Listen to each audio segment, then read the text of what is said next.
अगर आप अंदाजा लगाना पसंद नहीं करते लेकिन फिर भी जान बचाना चाहते हैं तो आईवी फ्लूइड्स में महारत हासिल करना जरूरी है। आईवी फ्लूइड्स ये सिर्फ बैग में तरल पदार्थ नहीं है, ये स्टेराइल सॉल्यूशन हाइड्रेशन बनाए रखने, इलेक्ट्रोलाइट असंतुलन को ठीक करने, ब्लड वॉल्यूम को बदलने और दवाओं को सीधे नसों में पहुंचाने में मदद करते हैं। ये आधुनिक चिकित्सा पद्धति की आधारशिला है जो आपातकालीन देखभाल से लेकर नियमित सर्जरी तक कई तरह के क्लिनिकल परिदृश्यों में आवश्यक हैं। इनके उपयोग को समझना गंभीर परिस्थितियों में जीवन और मृत्यु के बीच का अंतर पैदा कर सकता है। तो ये कितने प्रकार के होते हैं? हमारे पास दो मुख्य प्रकार हैं, क्रिस्टलॉइड और कोलाइड। क्रिस्टलॉइड सबसे अधिक इस्तेमाल किए जाने वाले आईवी फ्लूइड्स हैं और इनमें नॉर्मल सलाइन और रिंगर लैक्टेट जैसे सॉल्यूशन शामिल हैं।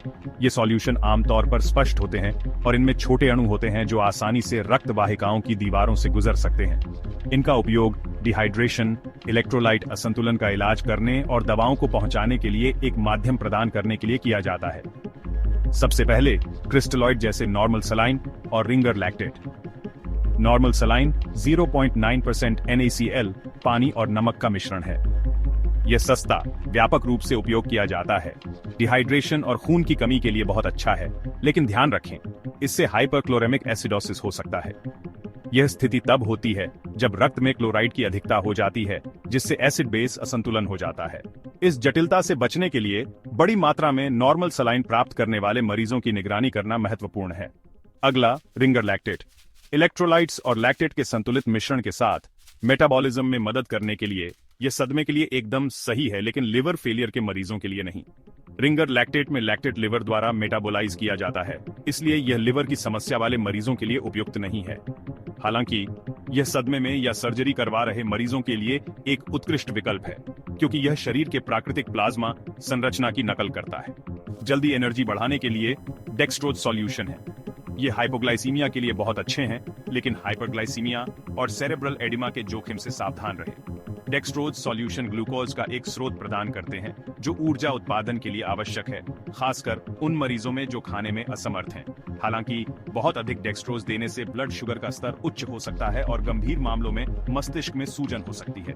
अब कोलाइड्स पर ये लोग रक्त वाहिकाओं में अधिक समय तक रहते हैं, जिससे ये गंभीर रक्त हानि के लिए आदर्श बन जाते हैं। कोलाइड्स में बड़े अणु होते हैं जो रक्त वाहिकाओं की दीवारों से आसानी से नहीं गुजरते हैं। इस प्रकार परिसंचरण तंत्र में लंबे समय तक रहते हैं और रक्त की मात्रा और दबाव को बनाए रखने में मदद करते हैं। ये उन स्थितियों में विशेष रूप से उपयोगी होते हैं जहां तेजी से वॉल्यूम विस्तार की आवश्यकता होती है, जैसे कि गंभीर रक्तस्राव के मामलों में। मानव प्लाज्मा प्रोटीन से प्राप्त एल्ब्यूमिन रक्त की मात्रा बढ़ाने के लिए उत्कृष्ट है, खासकर जलने और लिवर की बीमारी में, लेकिन यह महंगा है और एलर्जी का कारण बन सकता है। एल्ब्यूमिन रक्त में पाया जाने वाला एक प्राकृतिक प्रोटीन है और इसका उपयोग कम रक्त मात्रा या कम प्रोटीन स्तर वाले मरीजों के इलाज के लिए किया जाता है। ये जलने या जिगर की बीमारी वाले मरीजों में विशेष रूप से फायदेमंद है, जहां रक्त की मात्रा बनाए रखना महत्वपूर्ण है।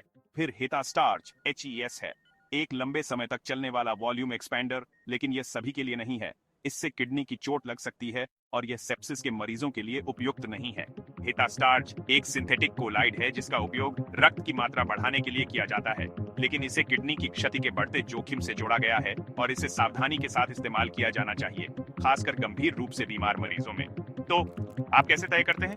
ट्रॉमा और डिहाइड्रेशन के लिए नॉर्मल सलाइन, सर्जरी और चलने के लिए रिंगर लैक्टेट, हाइपोग्लाइसीमिया के लिए डेक्सट्रोज और गंभीर रक्तस्राव के लिए कोलाइड्स।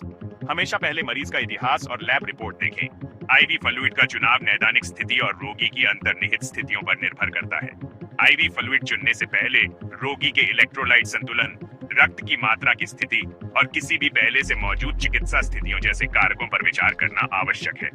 और बस आईवी फ्लूइड्स पर यही सब है। एक कमेंट करें, आप किस आईवी फ्लूइड का सबसे अधिक बार उपयोग करते हैं? अधिक मेडिकल ब्रेकडाउन के लिए लाइक और सब्सक्राइब करें, घंटी बजाएं ताकि आप कभी भी कोई अपडेट मिस न करें। उत्सुक रहे, सीखते रहे और मैं आपसे अगले वीडियो में मिलूंगा।